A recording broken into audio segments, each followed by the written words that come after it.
Mover.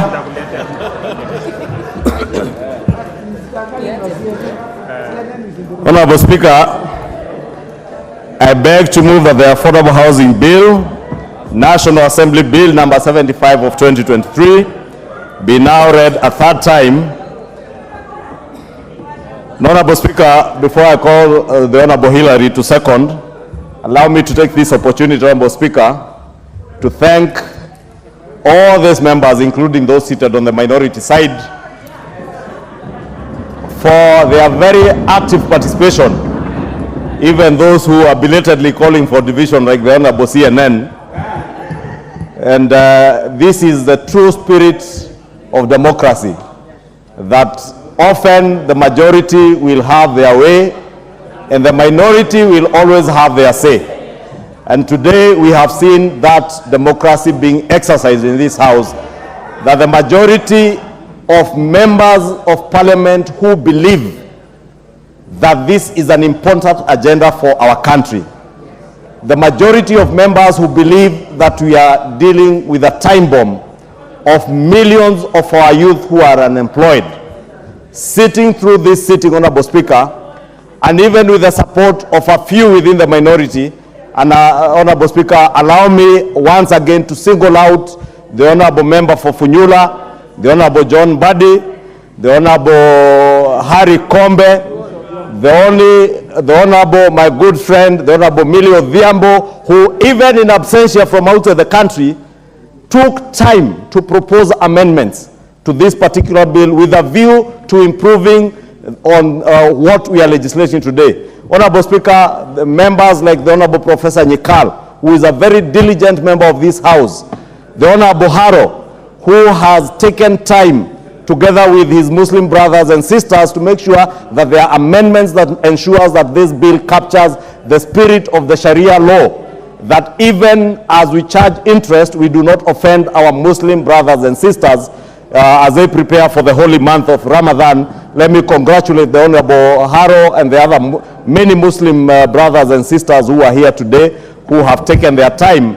Honorable Speaker, again, as has been said in the past, Honorable Speaker, we are a house, Honorable Speaker, we are a house that debates and considers all matters that of concern to the people of Kenya. Honorable Speaker, as an administration, Where's your card? Because I'm trying to get to see your card. Where's your card? Okay, then we would ask you to be orderly. Go ahead. Thank you, Honorable Speaker. Honorable Speaker, if you can allow me to continue and ignore the member for Kilifi, the county women rep for Kilifi, who did not have the time to propose amendments. And I was saying this is a house of debate. This is a house where I was saying, as an administration, as Kenya Kwanza, we value every member of this house. And that is why, Honorable Speaker, you saw those amendments by the Honorable Professor Oudo that made sense. We supported the amendment by the Honorable Nyikal on the qualifications of a chairperson. And I must thank the Professor Nyikal, Honorable Oudo, because I remember during second reading, it was Honorable Oudo who pointed out to the gap that existed in the bill on particular qualifications for both the chairperson, and the Honorable Nyikal picked that up and proposed an amendment. That is how we legislate, Honorable Speaker. We don't legislate by talking on TV stations. We don't legislate by talking in funerals. We legislate on the floor of this house. And that is why I'm taking time to congratulate those members of the minority who have taken time. Unlike many other cowards, Honorable Speaker, who opted to walk out believing that they could intimidate other AZIMIO members. And I must congratulate these AZIMIO members who are in the house this afternoon, because they have withstood the intimidation and the coercion not to do their work, including the member for Kilifi, Honorable Mbeyu, who has withstood the intimidation to ensure that she is here to legislate not just for her people in Kilifi to get affordable and social housing, not just for students from Kilifi to be able to access institutional housing, and policemen and women in Kilifi County, but also teachers and health workers in Kilifi Sub-County Hospital to be able to access institutional housing. Honorable Speaker, I must congratulate all these members and welcome back Honorable Nyikal, who has come back in absentia. I was congratulating him for being a very diligent member of parliament who takes his work seriously as a member of parliament. Professor Nyikal, being a veteran member of this house, we truly appreciate your input, especially in this bill, Honorable Nyikal, because your amendments on the chairperson, I was saying in your absentia, Honorable Professor Nyikal, that what you said on second reading in the bill, you actualized it by bringing amendments to enrich what was provided for by the proposal of the bill. Honorable Speaker, allow me to immensely congratulate members of our Kenya Kwanza coalition. These members went out together with the President and the Deputy President in 2022. And in every constituency that we went to, we promised the people of Kenya that housing as an agenda would be actualized under the Kenya Kwanza administration. I am happy, Honorable Speaker, that we have a president who has chosen to do not what is politically expedient, not what is popular, but what is right for this country. He has chosen to do what is good for millions of our young people who have no jobs. As I said in moving this bill, Honorable Speaker, this bill is about employment creation. It is about wealth creation. It's about helping Kenyans to access affordable homes, creating new home owners, and therefore generating new wealth in our country and helping to grow our economy that was destroyed by those who are telling us today that when they look back, they feel like crying. And I have to tell them they have every reason to cry. Because if in 10 years, you could only implement or build 1,900 houses, only 1,900 houses in 10 years. But you now see an administration which in less than a year is doing close to 40,000 houses and is on the verge of accomplishing the promise to do a minimum of 200,000 units per year. Honorable Speaker, I must thank all these members for their diligence, for their commitment, not just to the manifesto that they sold to the people of Kenya, but their commitment to their own constituents who have sent them to come and represent them in this house. These are the heroes of our country. These are the heroes of our country today who have the feelings of their people at heart.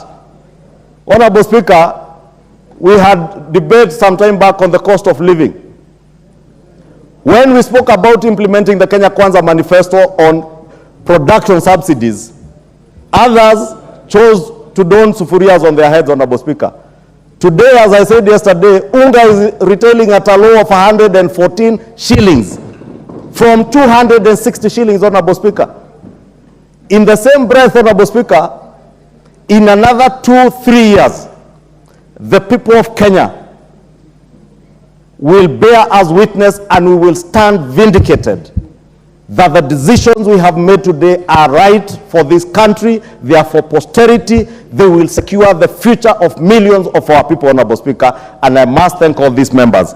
Finally, Honorable Speaker, this bill creates an opportunity for infrastructural projects across all our counties, Honorable Speaker, without exception.